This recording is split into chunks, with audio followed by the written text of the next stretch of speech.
I've really enjoyed the last couple of weeks as we've investigated the messy, difficult, and sometimes heartbreaking experience of relationships. Be sure to check the last few posts if you've missed one. Whether we are women or men, gay or straight, finding an appropriate life partner isn't an easy undertaking.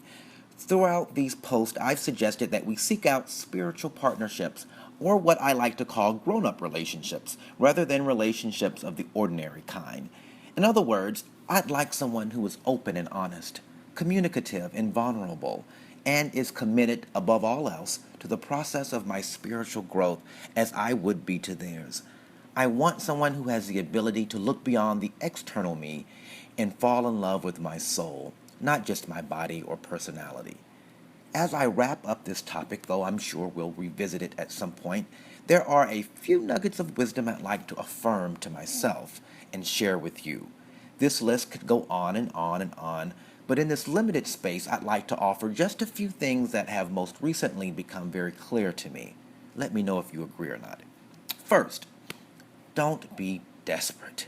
No one likes to think of themselves as thirsty, but the fact of the matter is, so many of us are too willing to give too much of ourselves too soon. People have to earn the right to both receive the awesomeness that is you, as well as be invited into the most vulnerable parts of your soul. Personally, I've always thought of myself as a go getter. I know how to hustle and give 110% to any endeavor in which I'm involved. However, I've recently had to remind myself that my willingness to go after what I want is nothing more than veiled desperation. The fact remains, no matter what you give or offer, you can't make someone do anything, especially want to be with you. Number two, let people be. No doubt we all know, at least intellectually, that we can't change someone, but our hearts haven't quite been convinced. Nevertheless, the only one we are responsible for changing is ourselves. But if we were real honest, how much of our behavior in a relationship is actually manipulative, attempting to change the attitudes or behavior of our partners? This just doesn't work.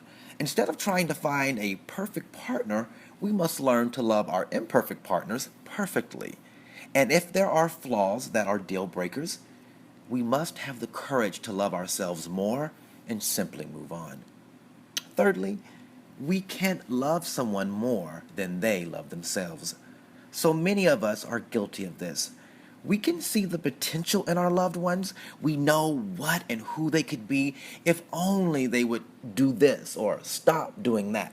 Unfortunately, it doesn't work that way. We can't love someone more than they love themselves. Again, we aren't responsible for changing anyone, no matter what the movies say. Our love isn't enough. But as Whitney told us, the love we have for ourselves is the greatest love of all.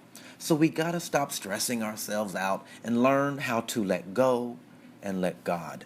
See post 41 through 45. Finally, and likewise, we must learn to love ourselves. I've said it before, but it bears repeating. We must be happy and whole and complete all by ourselves before we can enter into a personal and spiritual partnership. That's why it's a good idea to have some time between relationships.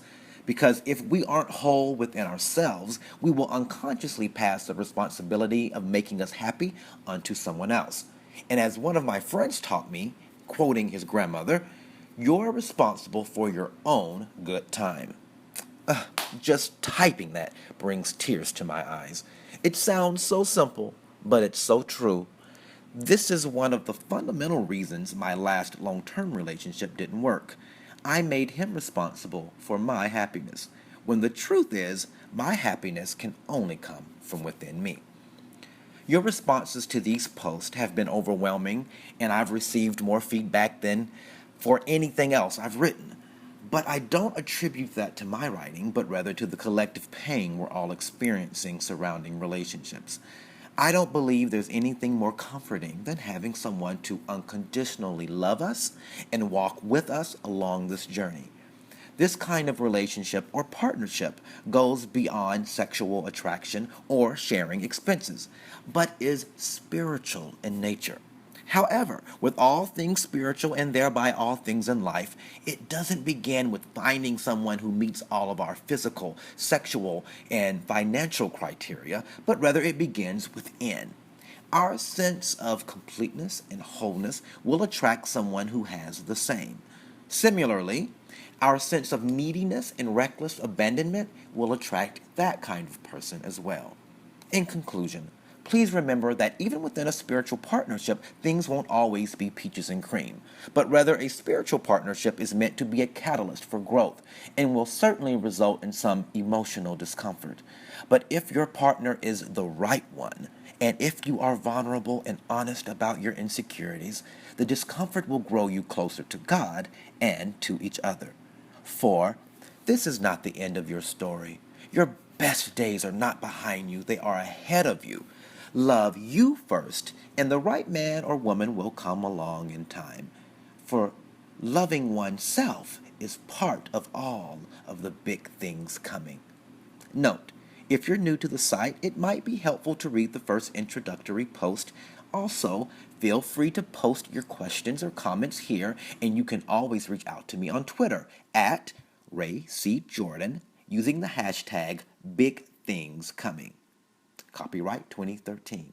As always, thank you so much for listening and for reading, and be in touch. Bye-bye.